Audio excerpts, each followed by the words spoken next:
Le pays peut-il absorber deux confinements rapprochés sans s'écrouler? Une question totalement esquivée lors du discours présidentiel du 28 octobre.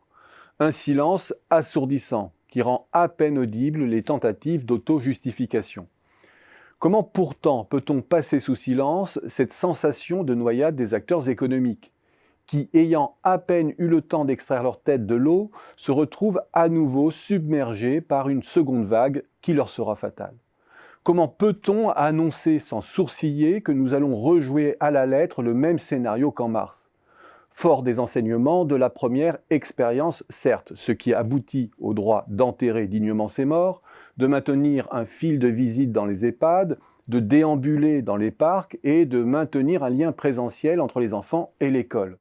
Autrement dit, rien qui soit en mesure de rassurer les entreprises et le corps social sur le fait que cette crise ne va pas les engloutir définitivement.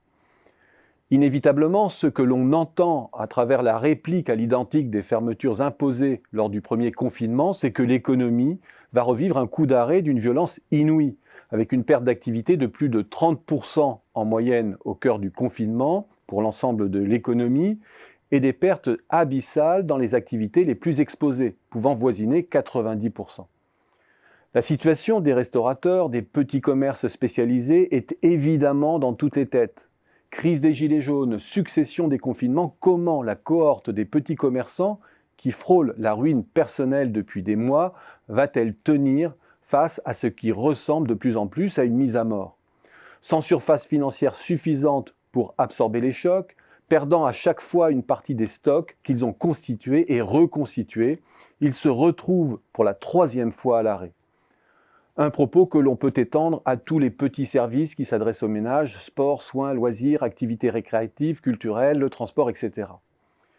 L'État se présente d'emblée en grand assureur des pertes. Il rejouera la partition du printemps, chômage partiel, prêts, report des charges, etc. et peut-être leur annulation au cas par cas. Il limitera la casse. Mais ce que l'on sait aussi de cette mise sous cloche et sous perfusion de l'économie, c'est qu'elle dégrade très violemment les paramètres financiers des agents privés et publics.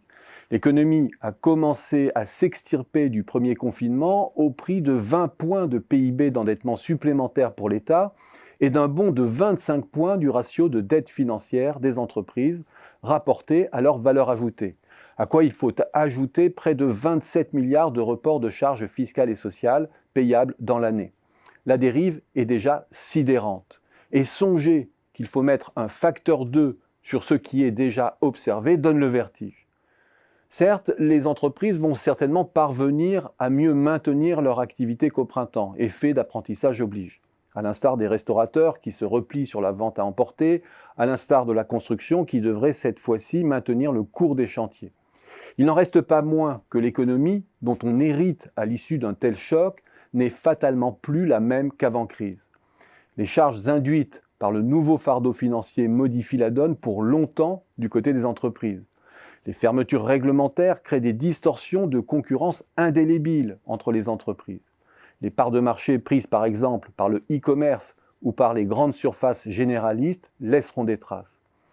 Comment ne pas évoquer aussi la cicatrice sociale d'un état de sous-activité si profond et si prolongé?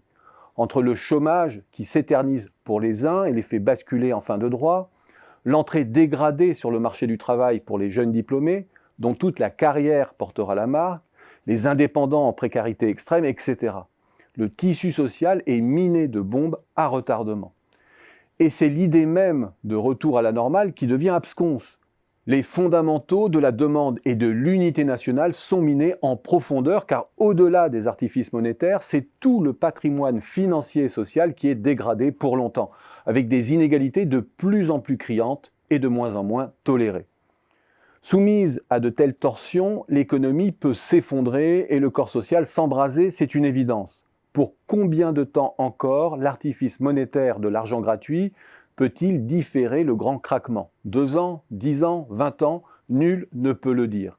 Ce qui est certain, c'est que tout retour à une économie de marché entre guillemets normale est inconcevable. Revenir demain à un juste niveau des prix, de l'emploi, de l'investissement, par arbitrage du marché, produirait un jeu de massacre.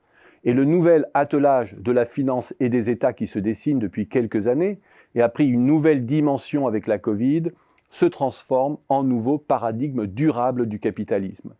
Un capitalisme stato-financier, financiaro-interventionniste, financiaro-collectiviste, comme on voudra. Et à défaut de vivre un effondrement de l'économie, nous vivons bel et bien un effondrement de nos représentations de l'économie.